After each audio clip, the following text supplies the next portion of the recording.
নমস্কাৰ বন্ধু বান্ধৱীসকল যিসকল শিক্ষাৰ্থীয়ে বা যিসকল প্ৰশিক্ষাৰ্থীয়ে ইতিমধ্যে নিজৰ BEd কোৰ্চবিলাক কমপ্লিট কৰিছে আৰু তেওঁলোকে MEd কোৰ্চত এনৰোলমেণ্ট ল'ব বিচাৰে এতিয়া আমি আজি এই ভিডিঅ'টোত তেওঁলোকৰ এই প্ৰশ্নটোৰ উত্তৰ দিবলৈ চেষ্টা কৰিম আৰু বিশেষকৈ ইয়াত গুৱাহাটী ইউনিভাৰ্চিটি আণ্ডাৰত ক'ত আপোনালোকে MEd কোৰ্চটো কৰিব পাৰে সেই বিষয়ে আলোচনা কৰিম এতিয়া চাওক প্ৰথমতে গুৱাহাটী ইউনিভাৰ্চিটি আণ্ডাৰত আপোনালোকে শিক্ষা বিভাগত MEd কোৰ্চটো উপলব্ধ হয় অৰ্থাৎ এডুকেশ্যন ডিপাৰ্টমেণ্টত আপোনালোকে এই MEd কোৰ্চটো কৰিব পাৰিব ইয়াৰ কাৰণে আপোনালোকে এন্ট্ৰেন্স দিব লাগিব এন্ট্ৰেন্সটো আপোনালোকৰ নৱেম্বৰৰ পৰা জানুৱাৰীৰ ভিতৰত হয় আৰু ইয়াত এডমিশ্যন ফি আপোনাৰ 55,000 কিয়নো এইখন এই কোৰ্চটো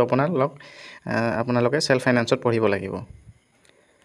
আৰু ইয়াৰ সিট কেপাসিটি হল 50টা দ্বিতীয়তে আপোনালোকে যদি প্ৰাইভেট ইনষ্টিটিউটত কৰিব বিচাৰে তেতিয়াহলে কলেজ অফ এডুকেশ্যন নগাঁৱত আছে ইয়াৰ সিট কেপাসিটি 100টা আৰু ফি চাগে গুৱাহাটী ইউনিভাৰ্চিটিতকৈ অলপ বেছি হয় আৰু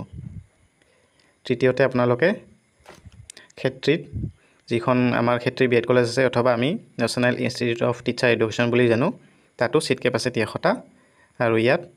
ফি আপোনাৰ 90,000 সামথিং ফাৰ্ষ্ট ইয়াৰৰ আৰু এইখন এখন প্ৰাইভেট ইনষ্টিটিউট হয় এতিয়া আপোনালোকে